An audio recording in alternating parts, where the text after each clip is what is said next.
C'était non, et puis finalement c'est oui. Le Brésil accepte l'enveloppe de 20 millions de dollars de la part du G7 pour lutter contre les feux en Amazonie.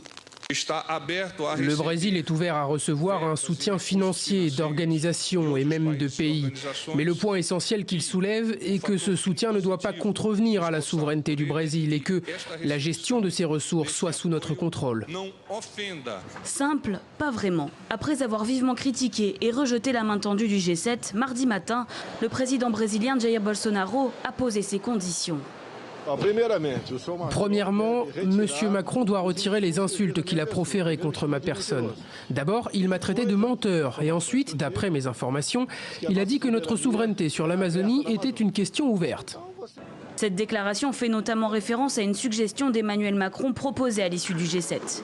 Le président français a soumis l'idée de conférer un statut international à la forêt amazonienne au cas où les dirigeants, dont le climato-sceptique Jair Bolsonaro, prennent des décisions nuisibles pour la planète.